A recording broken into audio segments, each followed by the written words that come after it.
Okay, we need to talk about House of the Dragon. It's got some problems.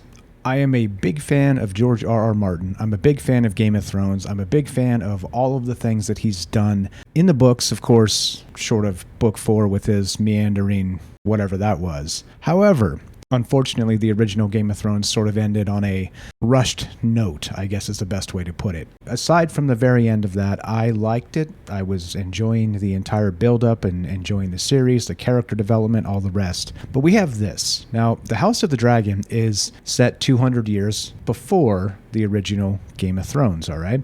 We've got House Targaryen.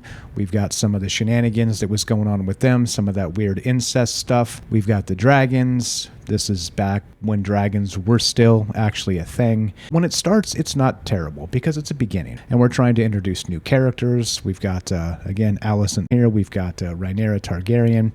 And we get them as youngsters, right?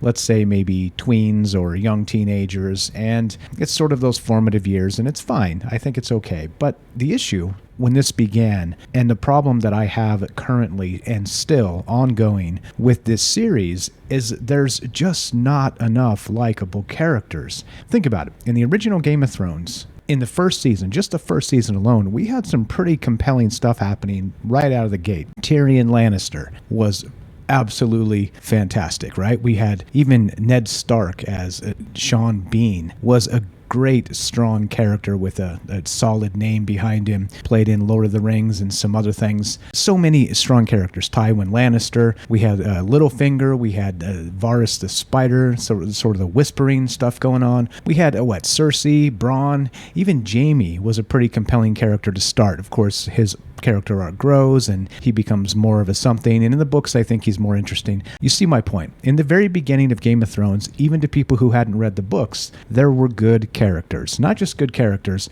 they were likable, charming in their own way. And Tyrion, again, is so perfectly done. In the very first season, he goes to the wall because he wants to see it with his own eyes. He wants to piss off the edge of the world and look into the darkness beyond the wall. And he does it. And he goes with Jon Snow. And again, like little charming things like that tell you a lot about the characters. Well, we don't have any of that charm in this House of the Dragon, which is, again, unfortunate because I wish that we did have somebody to really gravitate around. I guess we have maybe Daemon Targaryen as the most interesting guy, but it's still unclear what he wants. It's just so bizarre. 7 episodes in now is when I'm making this, and I'll go back and look at some of the episodes individually and some of the parts that I think are just atrocious in this series.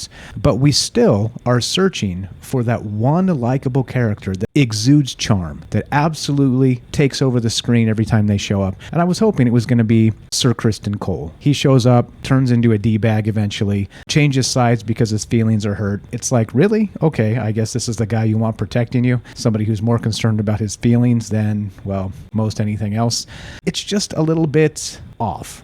And here's the other thing. Here's the other problem I have with House of the Dragon, all right? Now, specifically, the crazy part about it is we're 7 episodes in, and it seems like any one of these episodes from 1 to 7 could have been the beginning of this thing. It's sort of like we've jumped 25 years. We've got these characters that are now having all these kids. I can't even keep track of the kids. I can't keep them straight. They all look the same. When you jump 10 years between episodes like this, I get it. It's difficult to write sort of in a fluid manner with all the stuff that happened in between and try and have to explain. But there's problems here because if you could have started on episode 5 and showed the first 5 episodes and some flashbacks, what are we doing here? And that's part of the point, part of why I have a very strong feeling about this. And I don't get why everybody says it's amazing. Give me the strong character. Give me, again, even a villain. Like a villain, it doesn't have to be a hero, right? Like, I don't care. Just give me somebody that's interesting, that you kind of know their motivations. Like, what's the guy that's latched on to the queen and doing some dirty business behind the scenes? He's kind of interesting, right? I don't know. But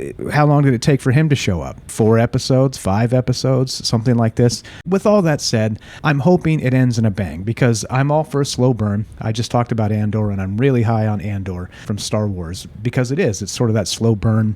It's got kind of that dark undertone. I'm not so sure that we can call Game of Thrones at this point a slow burn, at least the House of the Dragon. And what I mean by that is that we have 7 episodes. Like I said, throw the revolving door of any one of these could have been episode 1. And presumably it's about to go nuts, right? The shit's about to hit the fan. I don't know. So we'll see. I'm hoping the next, let's say 3 episodes are going to just explode. And that's how you do a slow burn. And then maybe I'll change my mind. As of this moment, I'm a little bit disappointed in the characters. I'm a little bit disappointed in the casting, a little bit disappointed in the storytelling. And if it explodes and we start, having dragon wars in the sky like we're seeing here in the background images, maybe, right? Maybe. I'm willing to change my mind when I get new information.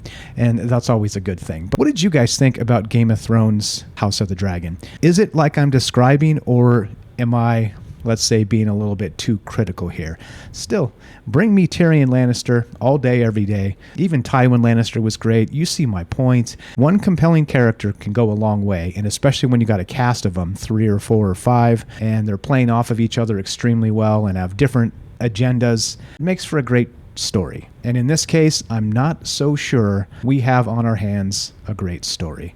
But again, what did you guys think? Leave a comment down below, and thanks for watching. I'll see you in the next video.